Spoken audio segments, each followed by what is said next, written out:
Good morning दोस्तों, आप लोगों का अपने ही चैनल एडुटेन क्लासेज में स्वागत है। दोस्तों मैं कंचन कुमार आप लोगों का भरपूर स्वागत करता हूं। दोस्तों आज हम लोग फिर से देखें फिजिक्स का क्लास जो चल रहा था, हम लोग का फिजिक्स का क्लास उसी में कंटिन्यू करते हैं। और अभी हम लोग मोशन में ही हैं, मोस्ट काइनेटिक यांत्रिकी मेकानिज्म चैप्टर जो है उसका हम लोग अभी गति देख रहे थे। गति उस दिन हम लोग देखे थे कि आपका गति का प्रकार कितने कैसे हैं, पथ के अनुसार हम लोग देखे है ना, रास्ते के अनुसार हम लोग देखे, फिर आपको हम डायमेंशन के अनुसार देखे है ना। इस तरह से हम उस चैप्टर को देख लिए। आज देखते हैं न्यूटन साहब को। न्यूटन आप लोग सुनोगे न्यूटन का नाम, न्यूटन है ना। ये न्यूटन जो व्यक्ति ब्रिटेन के थे। कहाँ के थे? ब्रिटेन के थे है ना। ये व्यक्ति आपका एक बुक लिखे हैं प्रिंसिपिया, याद रखिएगा, पूछता है प्रिंसिपिया है ना। कब लिखे हैं? 1687 ईस्वी में इसका प्रकाशन हुआ, 1687 में प्रिंसिपिया बुक। इसमें न्यूटन साहब ने फिजिक्स में और मैथ में भी काम किए। ये व्यक्ति फिजिक्स में आपको काम किए, इसमें आपको दिए थे एक लॉ, गुरुत्वाकर्षण का नियम, गुरुत्वाकर्षण नियम है ना, ग्रेविटेशनल फोर्स का नियम दिए थे। एक बात। दूसरी बात आपको न्यूटन साहब ने दिए गति के नियम, यहां पर 3 नियम दिए, गति के 3 नियम दिए है ना। इसी को कहते हैं Newton first law, second law और थर्ड लॉ। प्रथम नियम, द्वितीय नियम और तृतीय नियम, इसी को हम देखेंगे। ये आगे बल में देखेंगे। इसका जो चैप्टर होगा गुरुत्वाकर्षण बल, उसमें बल में जब पढ़ाएंगे तो वहां हम लोग देख लेंगे है ना। इसके बाद न्यूटन साहब मैथ में काम किए। न्यूटन साहब ने सबसे पहली बार न्यूटन साहब ही बताए कि प्रकाश जो है, प्रकाश में दृश्य प्रकाश विजुअल लाइट जो हम लोग देखते हैं उसमें 7 रंग होता है। क्या होता है? 7 रंग होता है। मतलब स्पेक्ट्रम का कंसेप्ट, स्पेक्ट्रम जो हम लोग बनाते हैं, स्पेक्ट्रम है ना। इस तरह से स्पेक्ट्रम जो बनाते हैं, लाइट क्रॉस करवाते हैं, इसको 7 रंग में डिवाइड हो जाता है। स्पेक्ट्रम का नियम कौन दिए? न्यूटन ही दिए। इतना न्यूटन के बारे में हम लोग जानना जरूरी है। न्यूटन कहाँ के थे? उनका बुक क्या था? प्रिंसिपिया 1687। क्या क्या दिए? गुरुत्वाकर्षण नियम, पेड़ के पास बैठे हुए थे, वहां पर आम टपका, उसके अनुसार गुरुत्वाकर्षण नियम दिए, गति का नियम दिए, और स्पेक्ट्रम प्रकाश जो है, प्रकाश में दृश्य प्रकाश में 7 रंग होता है, ये भी न्यूटन साहब बताए। ठीक है, तो हम लोग इसको देखेंगे, गति के नियम को देखेंगे। आज इसको देखेंगे गति के नियम। सिंपल है, आप लोग जानते ही होंगे गति का नियम कुछ नहीं है, जो हम लोग चलते हैं उसका नियम दिए।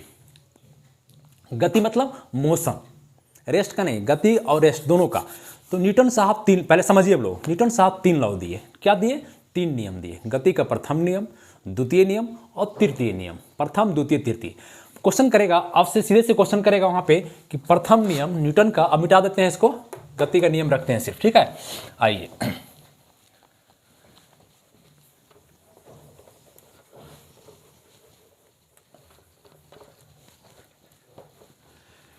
गति का नियम सीधे लिखिए, न्यूटन्स लॉ, न्यूटन के गति का नियम है ना। न्यूटन्स लॉ ऑफ मोशन है ना। 3 नियम दिए। इन कितने नियम दिए? 3 नियम दिए है ना। प्रथम नियम देखते हैं, फर्स्ट लॉ ऑफ न्यूटन्स या मोशन कह सकते हैं, या मोशन। न्यूटन के, हिंदी में लिखेंगे, न्यूटन के प्रथम नियम, प्रथम गति नियम। देखिए इसमें क्या बोले, कुछ नहीं है। न्यूटन साहब देखे कि इसमें आपको पूछेगा कि न्यूटन किस नियम से, न्यूटन की गति के प्रथम नियम से ही आपका, इसको गैलीलियो का नियम भी कहा जाता है, गैलीलियो का नियम भी कहा जाता है, गैलीलियो का नियम, पहला बात। दूसरा बात, ये जड़त्व का नियम भी कहा जाता है, जड़त्व का नियम, लॉ ऑफ इनर्शिया,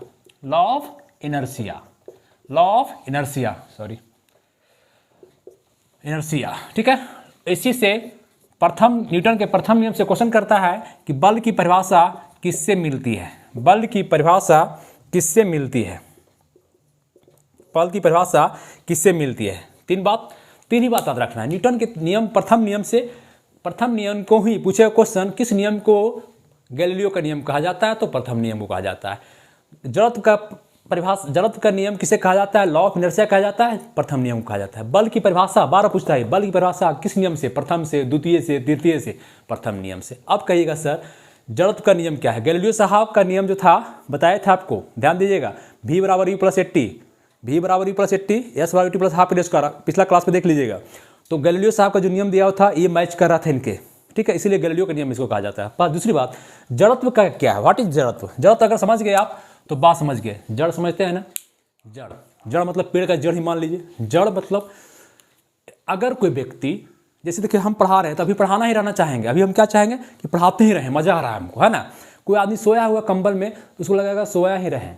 अगर कोई गाड़ी खड़ा है तो खड़ा ही रहना चाहेगा, है ना। कोई व्यक्ति चल रहा है तो चलना ही चाहेगा, अगर घर में है तो घर में बैठल रहना चाहेगा। ये जड़त्व का नियम है कि जो व्यक्ति जिस अवस्था में है, जिस कंडीशन में है, उसी कंडीशन में रहना चाहता है, वो हिलना नहीं चाहता है जब तक उस पर बाहरी फोर्स मारा नहीं, जब तक उस पर बाहरी बल धक्का नहीं दिया जाए। जब तक मान लें हम घर में बैठे हुए सोए हुए, हमको आएगी बीवी कहेगी जाते हैं सब्जी लाने के लिए, तो क्या हुआ? फोर्स लग गया, वो क्या हुआ?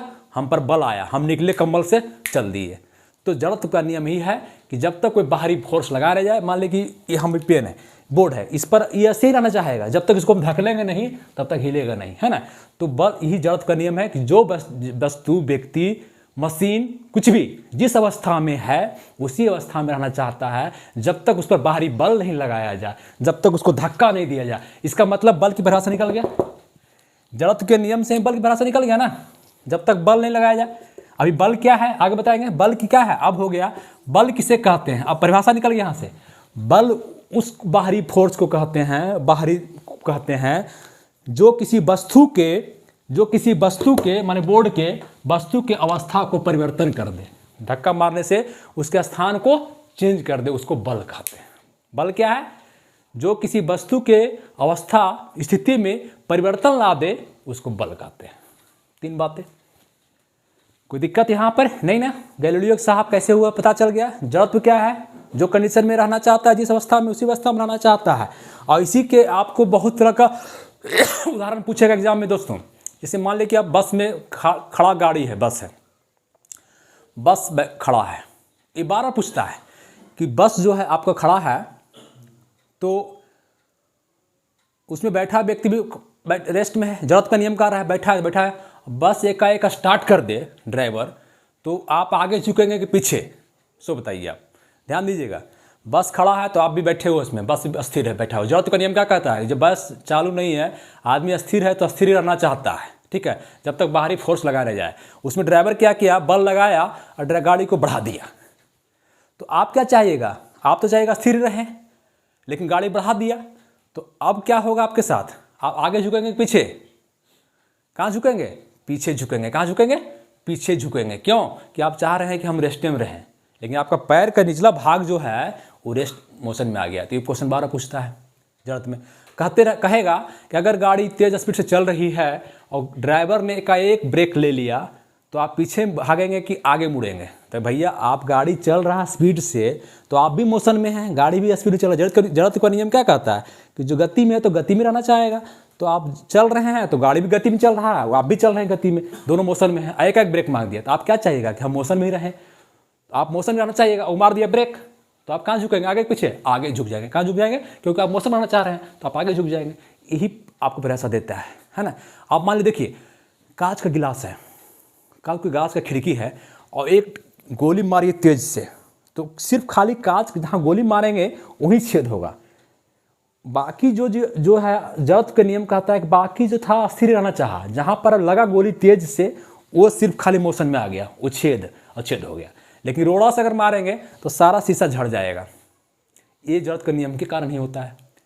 आपका पानी के गिलास में मान लीजिए, उदाहरण ले लीजिए, पानी के गिलास है, उस पर एक ढक्कन रख दीजिए, एक शीशा का एक सिक्का रख दीजिए और खींचिए कस के, तेजी से, स्थिर से नहीं खींचना है, तेजी से, तो सिक्का गिर जाएगा गिलास में। क्यों? कि सिक्का स्थिर था, कांस्टेंट था, जड़त्व के नियम के अनुसार वो हिलना नहीं चाह रहा था, इसलिए सिक्का स्थिर कंडीशन में गिरना चाह रहा था। ये सब सारे उदाहरण आपको पूछेगा एग्जाम में, बस का चलना, पेड़ से आम झड़ना, जैसे पेड़ जो लाते हैं आम को, डाली को दौड़ाते हैं तो डाली मोशन में आ गया, उसका डाली क्या आ गया, जड़त्व के नियम के अनुसार उसका डाली मोशन में आ गया। लेकिन आम जो लटका हुआ है सब वो तो अस्थिर रहना चाहता है, ऐसी कंडीशन में वो जो गिर जाता है। तो इस सारा उदाहरण जो है सो न्यूटन प्रथम नियम का है। न्यूटन का प्रथम नियम बार बार क्वेश्चन पूछता है, बस का चलना, ब्रेक मार देना, तेज कर देना। तो जो वस्तु अस्थिर है अस्थिर रहना चाहेगा, जो वस्तु गति में है गति में रहना चाहेगा, जब तक उस पर कोई बाहरी बल लगाया नहीं जाए। क्लियर? न्यूटन का प्रथम नियम क्लियर, ठीक है। आइए आप देखिए न्यूटन का दूसरा नियम। कुछ नहीं, न्यूटन साहब नियम दिए, हम लोग भी अभी जीवन में देखते हैं, अपने अपने प्रैक्टिकल लाइफ, हर चीज़ फिजिक्स में क्या है अपने जीवन में देखते हैं, उसको अमल नहीं करते हम लोग। आइए द्वितीय नियम। फर्स्ट नियम हो गया न्यूटन सेकेंड लॉ।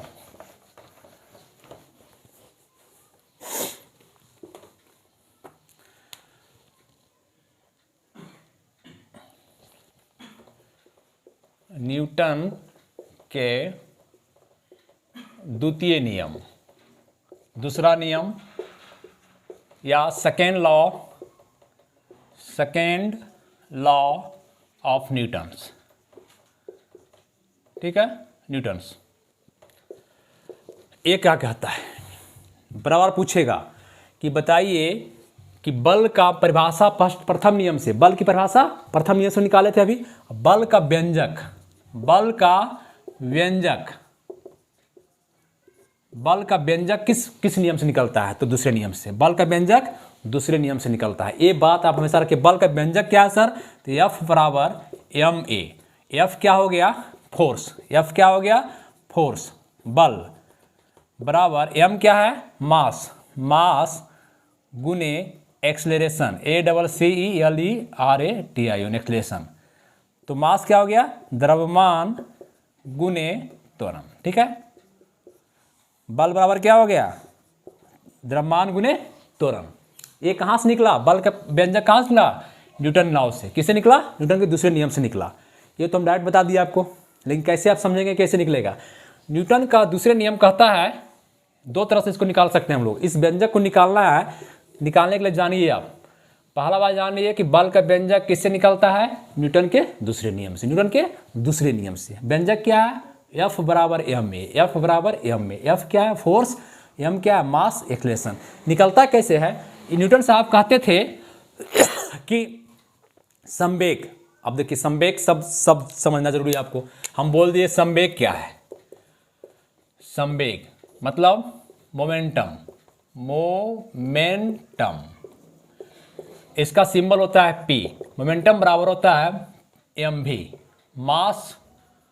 मास गुने वेलोसिटी। मोमेंटम बराबर मास गुने वेलोसिटी, द्रव्यमान गुने वेग, हिंदी में कहेंगे तो द्रव्यमान गुने वेग, ठीक है। तो ये क्या है, संवेग। देखिए ये तो फार्मूला m मास गुने भेस। अब हमारा देखिए, हम ही देखिए, मेरा संवेग क्या होगा। मेरा मास मान लीजिए 70 किलो, 60 किलो जो भी हो, मास मेरा, मास और भार में अंतर होता है। मास जो होता है कहीं चेंज नहीं होता है। द्रव्यमान कहीं दुनिया में चल जाइए, आपका जो बने हुए हैं जिस एटम से, आपका चेंज नहीं होगा। मास कांस्टेंट होता है दोस्तों, हमेशा एक ही होता है। भार जो होता है, वेट, वो चेंज होता है। वेट में क्या होता है, हमारा वेट क्यों इतना है, हमारा वेट यहाँ पर 70 kg है, क्यों, हमको क्यों एहसास हो रहा है 70 kg का एहसास हो रहा है हमको, इसलिए कि हम पे ग्रेविटी लगा हुआ है। हम पे पृथ्वी जो है अपने चुंबक तो लगाए हुए है, चुंबक लगा हुआ है, ग्रेविटी। आगे बताते हैं। तो मास गुने भी वेलोसिटी। अब हमारा मास 60 किलो है, हम दौड़ रहे हैं 70 किलो, हम 60-70 किलो वजन मेरा है, मास हो गया। अब वेलोसिटी मान लिया हम 10 किलोमीटर स्पीड से दौड़ रहे हैं, मास mv, संवेग हो गया। क्या हो गया, संवेग क्या हो गया, मेरा 70 kg हम दौड़, 70 kg मेरा मास है, वजन है। अब वेलोसिटी मेरा हो गया 10 किलोमीटर प्रति घंटा, ठीक है, हम दौड़ रहे हैं। ये कंचन सर हो गए, कौन हो गए, कंचन सर। एक बच्चा है, उसका जो है वजन 20 kg है। कितना है, बच्चा का वजन कितना है, 20 kg। वो भी दौड़ रहा है 10 किलोमीटर प्रति सेकंड, वो भी मेरे स्पीड से दौड़ रहा है। स्पीड दोनों का सेम है, वेलोसिटी सेम है। अब बताइए इसका संवेग, मेरा संवेग ज़्यादा होगा कि उसका संवेग ज़्यादा होगा। 20 है के 200, 20 है के 200 हुआ। कितना हुआ, 70 है के 700। अब बताइए 700 हुआ मेरा संवेग, और उसका कितना हुआ, संवेग का मात्रक क्या हो जाएगा जी, संवेग का मात्रक निकाल लीजिए, इसका क्या होता है मास का केजी, मास का केजी। अब वेलोसिटी का निकालना जानिए, मीटर प्रति सेकेंड, मीटर प्रति सेकेंड, यूनिट एंड डायमेंशन का क्वेश्चन देखिएगा, वहां से ये हो गया संवेग का मात्रक। संवेग का मात्रक क्या हो गया, केजी मीटर प्रति सेकेंड। कैसे निकाले, इसका केजी वेग का निकाल लिए, निकाला हुआ है मीटर प्रति सेकेंड, क्योंकि वेग बराबर होता है विस्थापन बटा समय, विस्थापन बटा विस्थापन का एम और इसका समय, ये मात्रक हो गया। इतना से कोई दौड़ रहा है 700, अब दोनों अंतर किसका संवेग ज़्यादा है, मेरा कि बच्चा का, मेरा ज़्यादा है संवेग, तो संवेग अब दोनों अगर टकरा जाए, हम दोनों अगर हम टकरा जाए, बच्चा और हम दोनों, तो कौन फेंकाएगा, बच्चा फेंका जाएगा।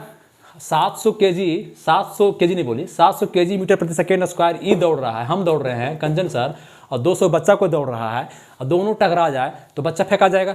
लेकिन संवेग का नियम कहता है कि संवेग बर्बाद नहीं होता है, ना तो संवेग बनता है, ना तो संवेग का नाश होता है, ना तो सृजन होता है। हमारा जो संवेग था 700, इतना संवेग वो बच्चा में चला गया, बच्चा जो उसके संवेग उसमें जाकर जो टकराए, बच्चा फेंका गया। मतलब संवेग कहाँ गया, मेरा शरीर कन्वर्ट हो कहाँ चला गया, बच्चा में चला गया। तो संवेग यही होता है, एम गुने भी, एम गुने भी, संवेग बराबर एम गुने भी, पी बराबर एम भी, पी बराबर एम भी, पी बराबर एम भी। मात्रक क्या है, केजी मीटर प्रति सेकेंड, केजी मीटर प्रति सेकेंड, ये संवेग हो गया। ठीक है, तो यही बोले थे न्यूटन सेकेंड लॉ में बोले न्यूटन साहब कि बल जो है, फोर्स, बल की परिभाषा हो गया जरूरत के नियम में, प्रथम में बताए, बल जो है, बल बराबर डायरेक्ट प्रोपोर्शनली होता है, डायरेक्ट इनडायरेक्टली। डायरेक्ट मतलब डायरेक्ट इधर, ये डायरेक्ट अगर कहे कोई तो इसका प्रोपोर्शनल मान ले हम ए है तो ये डायरेक्टली प्रोपोर्शनल है। अगर हम इसको कर दें तो इन्वर्सली हो जाएगा, ए समानुपाती हो गया और व्युत्क्रमानुपाती होता है, मैथ में पढ़ते हैं आप, व्युत्क्रमानुपाती 1 अगर है तो समानुपाती है, 1/2 हो गया तो व्युत्क्रमानुपाती हो गया नीचे वाला। ठीक है, तो ये एफ बराबर, ये बोले थे कौन, न्यूटन साहब का कहना था कि अगर एक व्यक्ति के संवेग में परिवर्तन हो जाता है, मान ली मेरा ही है संवेग अभी 70 है, वजन मेरा कितना है 70 ही रहेगा, लेकिन अगर 10 किलोमीटर मेरा प्रति सेकंड चाल है तो मेरा अभी संवेग कितना था, इतना था, 700 संवेग था, 700 संवेग था। देखिए ध्यान से, 700 केजी मीटर प्रति सेकेंड मेरा संवेग था। अब मेरा वजन तो 70 केजी ही है, मेरा मास द्रव्यमान तो 70 केजी है। एम चाल को बढ़ा दिए, इसको बढ़ा दिए, इसको कर दिए 10 के जगह पे हम 15 मीटर प्रति सेकेंड, किलोमीटर प्रति घंटा है ना जी, किलोमीटर प्रति घंटा, यहाँ मीटर रहेगा तो मीटर किलोमीटर रहेगा, चेंज देख लीजिएगा, किलोमीटर प्रति घंटा कर दिए। तो अब क्या होगा, यहाँ भी किलोमीटर प्रति घंटा होगा, नहीं यहाँ ठीक है, ये ठीक। अब देखिए क्या हुआ, 15 कर दिए, स्पीड को कर दिए 15, तो पढ़े टेबल,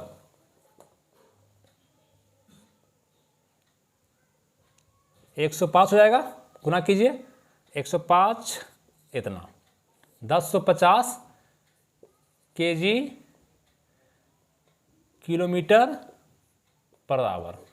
ठीक है, अब देखिए चेंज कर गया, अब 1050 हो गया, अब क्या मेरा संवेग हो गया 1050 हो गया, तो मेरा बदल गया संवेग कि नहीं, मेरा संवेग पहले था एम यू, प्रारंभिक जो स्टार्टिंग था एम यू, इसको एम यू कहते हैं। यू क्या होता है, प्रारंभिक, एम तो हमेशा कांस्टेंट है, एम हमेशा कांस्टेंट है, और मेरा पहला वेग था यू बराबर 10।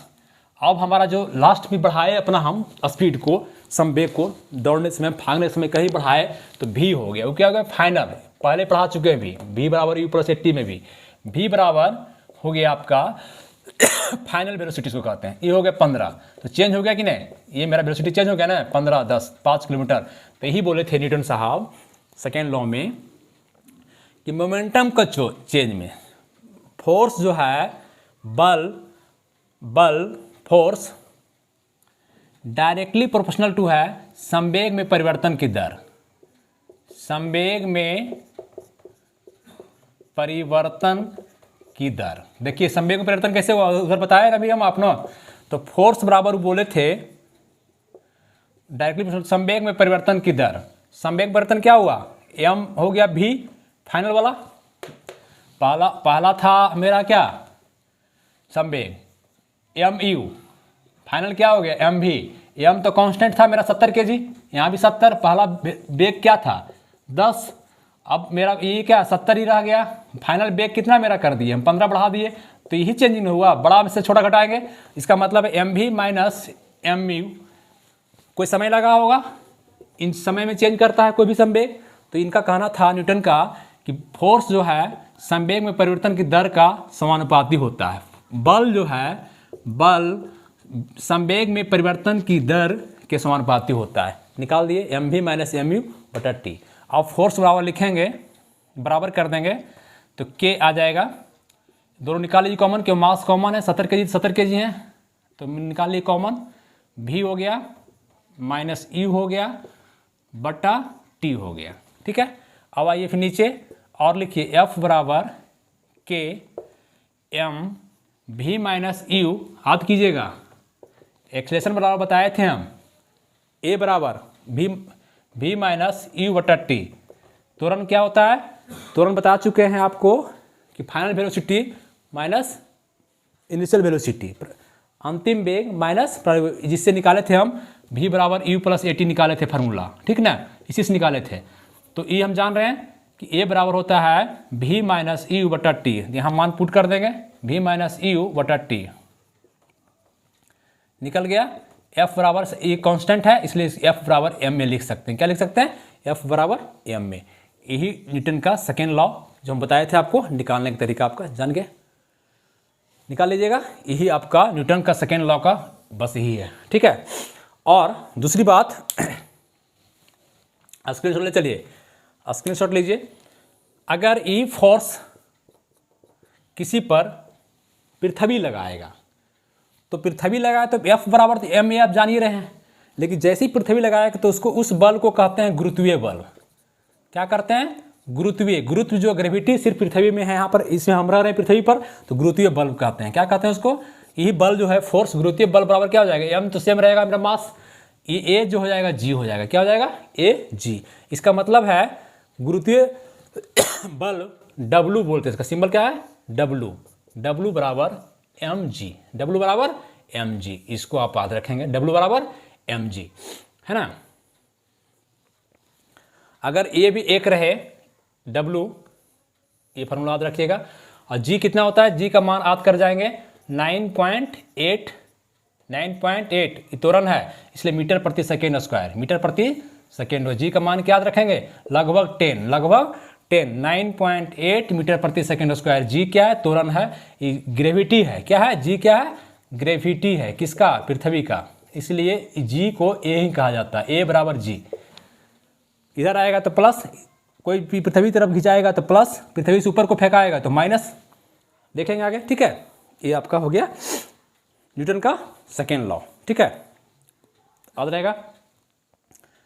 सारा कुछ स्क्रीनशॉट लीजिए, इसमें संवेग भी चर्चा कर दिए हैं हम, संवेग का मात्रक क्या होगा वो निकाल लिए। संवेग राशि कैसी है, सदिश राशि है, क्योंकि वेलोसिटी है, मास गुणा वेलोसिटी, ये आपको सदिश राशि है, डायरेक्शन इसमें है तो इसमें भी डायरेक्शन होगा, डायरेक्शन ऐसे पड़ता है।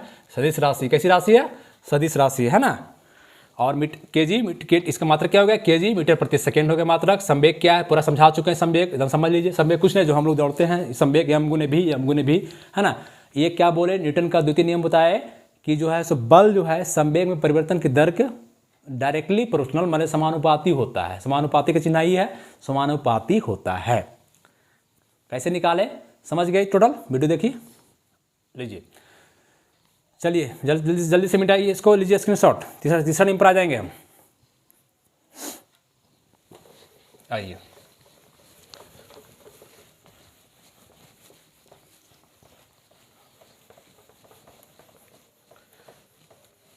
दोस्तों चैनल को आप जो है सो लाइक सब्सक्राइब करते रहिए, सब्सक्राइब दोस्तों के बीच शेयर कीजिए। हर दोस्त के पास हर एक पढ़ने वाला स्टूडेंट होंगे, एक अगर आप ना 10 से स्टूडेंट के पास शेयर करें, कितने मिलते हैं गांव घर में, जहां भी हूं, अभी तो पटना में हूं, कम ही है ना।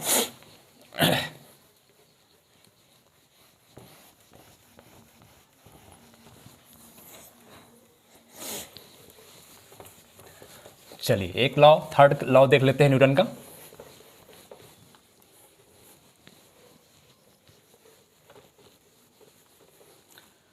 आइए थर्ड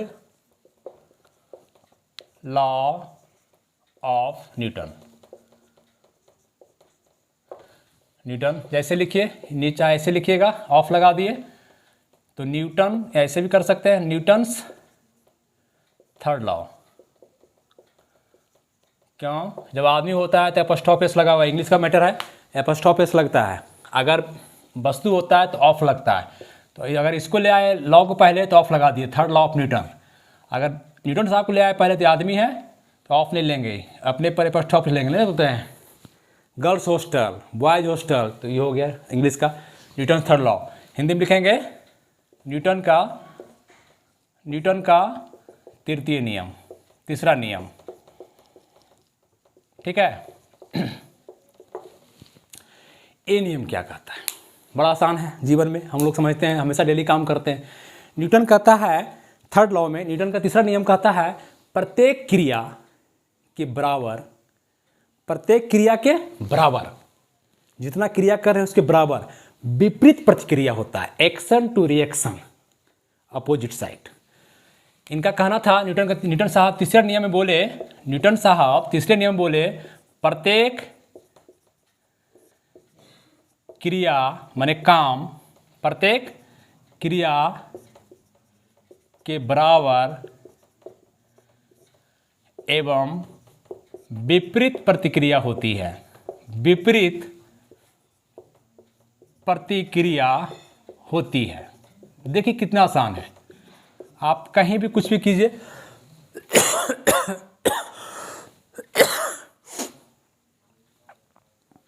आप समझिए कि कील ठोक रहे हैं। उदाहरण देखिए इसका, मान लीजिए एक काठी आप ठोक रहे हैं दीवार में, ऐसे करके ठोक रहे हैं, दीवार है मान लीजिए, यहाँ पर काठी मार रहे हैं, तो आप हथौड़ा से जितना मार रहे हैं, जितना फोर्स लगा रहे हैं, प्रतिक्रिया कर रहे हैं, उतना ही क्रिया काठी भी आपको दे रहा है हथौड़ा पर।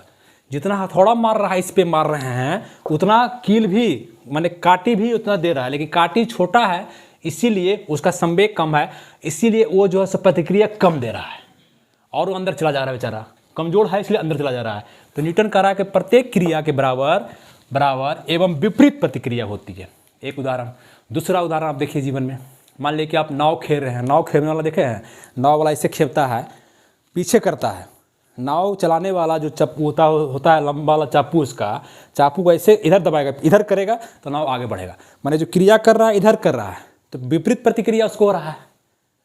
ठीक है। आप कहीं भी देखिए रॉकेट जो गैस छोड़ता है, गैस निकलता है, तो उस गैस जो निकलता है इतना फोर्स रहता है, इतना निकलता है, उसकी विपरीत प्रतिक्रिया देता है तो रॉकेट उड़ता है। आप देखिए बंदूक से गोली को चलाता है, मान लीजिए बंदूक से गोली मारे, तो बंदूक से जो गोली मारे हम छोड़े, तो बंदूक गोली पर मारा, फोर्स प्रतिक्रिया दिया, गोली पर प्रतिक्रिया दिया, बंदूक जो है गोली पर प्रतिक्रिया दिया।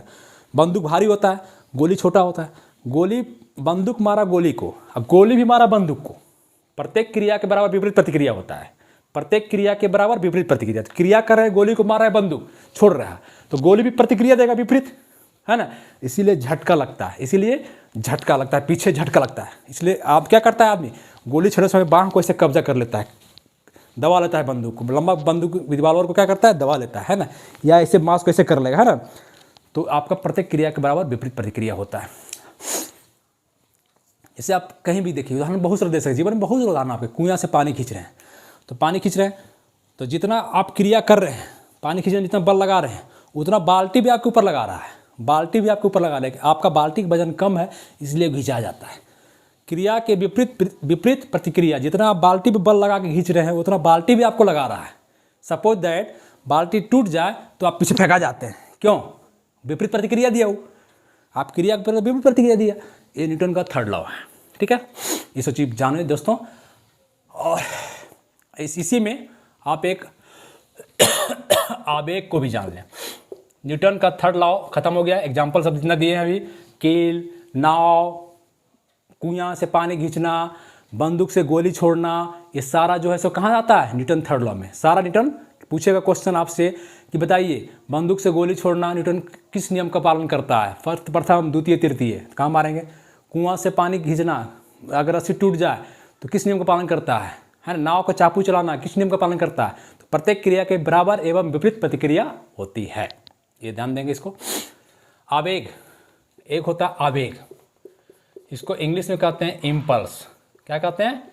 इम्पल्स। आवेग तो एक शब्द है, आप ऐसे भी समझ सकते हैं। आवेग, बहुत आवेग में हो जी, बहुत गुस्सा में हो। अगर जुनून भाषा में देखा जाए, फिजिक्स से हट के अपने घर में देखा जाए तो बहुत आवेग में आदमी है। इसका मतलब आवेग में ज़्यादा देर नहीं, आवेग कितना कम समय का आवेग बराबर होता है, इसका सिंपल होता है जे। आवेग क्या होता है? जे, है ना। इसका होता है आवेग माने फोर्स, गुस्सा में एकदम बल लगा रहे हैं, तो फोर्स गुने बल गुने समय अंतराल, समय का अंतराल, समय अंतराल माने जे बराबर फोर्स का होगा एफ गुने टी, एफ गुने टी। अब बताइए, अगर कोई टाइम बढ़ा दिया जाए, अगर कोई टाइम बढ़ा दिया जाए, सीधा सी बात होता है, तो अगर ई बढ़ाएंगे तो ई बढ़ेगा, ई बढ़ाएंगे तो ई बढ़ेगा, क्योंकि सामना है, समानुपाती है। अगर रहता जे बराबर 1/f ऐसे रहता, तब क्या होता? तब उल्टा होता है। तब क्या होता है? अगर फोर्स को बढ़ाएंगे, अरे भैया सीधा एग्जांपल समझिए, अगर 5 बराबर 1/5 रहे, 1/5 रहे, तब क्या होगा? अगर इसको बढ़ा देते हैं, इसको हम कर देते हैं गुना 2, तब ये क्या होगा? 1/10, ये क्या हो जाएगा? घट जाएगा। तो इसी तरह से यहाँ क्या होता है, इधर आप छोड़िए, आप समझते होंगे, इसी को बेसिक चीज़ है कि अगर रिवर्स है, उल्टा है, व्युत्क्रमानुपाती है, 1/f है, तो ये बढ़ेगा तो ये घटेगा, ये घटेगा तो ये बढ़ेगा, ये नियम है। अगर सामना सामनी है, अगर सामना सामनी है जे एफ, तो ये बढ़ेगा तो ये बढ़ेगा, एक 2 बढ़ेगा तो ये भी 2 बढ़ेगा, बढ़ेगा बढ़ेगा, है ना, इस तरह से। इसी तरह से यहाँ पर अगर आवेग टाइम को बढ़ा दिया जाए, टाइम को बढ़ा दिया, मान लें कि कोई इसी आवेग के कारण देखो क्रिकेट खिलाड़ी देखते हैं तो बॉल को कैच करता है, कोई बॉल को कैच करता है तो हाथ पीछे खींच लेता है। क्यों? क्योंकि जो आ रहा है फोर्स, जो फोर्स आ रहा है, बॉल जो आ रहा है, उसमें टाइम बढ़ा दो। टाइम जैसे ऐसे किए, अभी मान लें यहाँ पर रोक लेंगे, एक बॉल आया तो बॉल छिटक भी सकता है, हाथ से चोट लग सकता है यहाँ पर हमको, है ना। बॉल निश्चित कैच गिर जाएगा, कैच निश्चित गिर जाएगा। खिलाड़ी देखते हैं क्या करता है, बॉल कैसे खींच लेता है। तो इसका मतलब है अगर 5 सेकंड में कैच कर सकता है तो 10 सेकंड लगा दिया, मतलब टाइम को बढ़ा दिया। टाइम को क्या किया? बढ़ा दिया। तो टाइम को बढ़ा दिया तो आवेग बढ़ गया, ठीक है। टाइम को बढ़ा दिया तो आवेग बढ़ गया। तो इसीलिए मैंने आपको टाइम बढ़ा दिए चाहे फोर्स बढ़ा दिए तो आवेग बढ़ेगा। इसीलिए आपको अगर कहे, क्वेश्चन करेगा कि कोई आ रहा है 2 बॉल, एक बॉल आपका टेनिस का है, टेनिस बॉल देख रहे हैं, हल्का होता है। एक आए क्रिकेट का बॉल, क्रिकेट का गेंद आए, दोनों को कैच करना है, किसको आसान होगा कैच करना? क्वेश्चन करता है क्रिकेट के गेंद को कैच करना आसान है कि टेनिस के गेंद को कैच करना आसान है? क्वेश्चन करेगा सीधा सीधी आपसे, तो क्या मारेंगे? टेनिस के गेंद को, क्योंकि टेनिस गेंद का हल्का होता है, उसका बल भी कम होगा और उस गेंद का, क्रिकेट गेंद का बल ज़्यादा होगा, तो हल्का है इसलिए कैच करना इसको आसान होगा, ठीक है। चलिए, इतना सारा चूहा आप लोग देखिए वीडियो को, बहुत सारा इसमें क्वेश्चन बनेगा, फिजिक्स में बार बार रिविजन करते क्वेश्चन करता है, और हम जो है सो आपका चैप्टर वाइज क्वेश्चन करवाएंगे ही, ठीक है। चलिए दोस्तों, चैनल को लाइक सब्सक्राइब करते रहिए, चैनल को बढ़ाइए, सब्सक्राइबर बढ़ाइए, शेयर कीजिए। लाइक तो जरूर, लाइक करने में क्या जाता है, लाइक तो बनता ही बनता है, लाइक तो हाथ मारना है, ऐसे सिर्फ हम सब जो भी देखते हैं वीडियो कम से कम लाइक कर दीजिए ऐसे, है ना। और चलिए ठीक है, थैंक यू।